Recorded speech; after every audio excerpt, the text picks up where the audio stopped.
welcome to this short video that will introduce you to the academic conventions of writing powerful and robust conclusions. So, what's in a conclusion? So much is at stake in writing a conclusion. This is, after all, your last chance to persuade your readers to your point of view, obviously substantiated, to impress yourself upon your reader as a writer and academic thinker. And the impression that you create in your conclusion will shape the impression that stays with your reader after they've finished reading your essay or assignment. The end of an essay should therefore convey a sense of completeness and closure. However, it may also provide a sense of lingering possibilities of the topic, providing its larger meaning and its implications.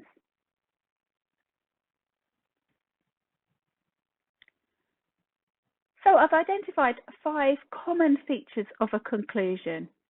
You'll find that these will vary depending on what you read, but these will certainly help you with writing your conclusion. So I'm going to summarise the purpose of the assignment. Briefly recap on the main issues identified. Restate the central argument or thesis that you may have included in your introduction. Answer or respond to the assignment question if one was set. And discuss the implications of your findings. So let's look at these in more detail. So summarising the purpose of the assignment, here you're starting to introduce your conclusion. You are signposting that you have reached the end of the assignment. So you might use language such as to conclude or in conclusion or overall. Alternatively, you may want to develop your language further and use language such as this paper has argued, or this essay has discussed the reasons for, or the aim of this essay was to. The range of language is extensive, and you're encouraged to look at the Manchester Academic Phrase Bank, which I'll introduce you again to later on in this presentation, to give you ideas that you could use in terms of language.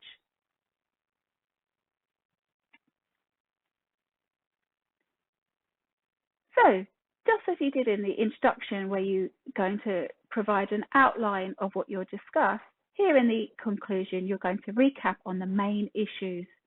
You'll summarise the main issues that have been identified in your assignment from the reading and references that you provide. These may, of course, include any counter-arguments that you have addressed along the way. In effect, this is the journey that you've taken, but the core significant parts from this. Now, you may restate the main argument or thesis that you used in your introduction. So, if you used a powerful quote, for example, in your introduction, then you're encouraged to refer back to that now in your conclusion. You may have stated a thesis, that's what you're arguing for in your essay, in your introduction, and again, come back to that in your conclusion. Did your reading and your paper reflect the thesis that you originally included? So you might use language such as resultingly, the discussion has highlighted the argument, and obviously whatever it's related to in your discussion, or it's been argued that, it's clear or evident that, and that you're supporting your main argument or thesis. Again, lots of additional language available for you in the links I'll provide later.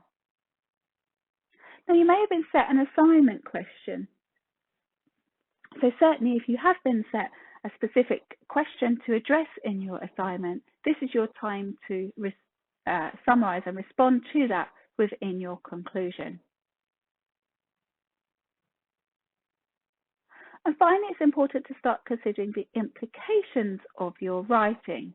So here you may be highlighting the significance of your argument or findings, and then thinking about what these mean for the future. And what I mean in terms of future here is maybe what it means in terms of your practice, professional practice, what it means for policy, what it means for future research. So you may in fact be making recommendations for future study or discussion or research on the topic that you'll be discussing. This is particularly important if you are considering your conclusion for your dissertation or research project. You may even consider here, in terms of implications, are there any limitations in your writing? Are there any areas that you hadn't explored in terms of the parameters that you set in your introduction? Now, it's important to think that the points that I've given you today are not formulaic. So the way that you write your conclusions will certainly depend upon the topic, the assignment requirements, the level that you're working at, and the advice that you're being given from your lecturers. Of course, every assignment should have a conclusion, even in a presentation. It should be about 5 to 10% of the word count. Of course, write it in a manner that's appropriate for the audience or assignment brief. So considering whether it's in the first or third person, for example. You can use references in your conclusion, and you are encouraged to. However, avoid introducing new references. I encourage you to share your conclusions in your group tutorials as an activity. You can peer review your conclusions, so share your conclusions with each other and see how you can support each other in developing those. And of course, you can use this presentation as a form of a checklist when reviewing your conclusions before submitting your work. It's important to express that actually the conclusion can actually provide a number of or increase the number of marks that you get in terms of evaluation, for example, and presentation in your assignments. A couple of things to avoid though. I said no new references, but this also reflects the no new ideas. This really should be a summary. Some students like to reiterate the learning outcomes, which of course you can do.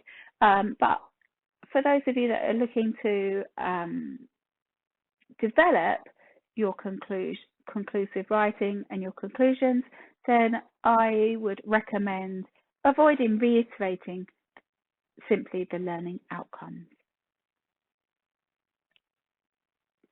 Now, I've used some academic language as I've been talking, but I do recommend that you check out the Manchester Academic Phrase Bank for phrases to use in your conclusion. They have some fantastic phrases,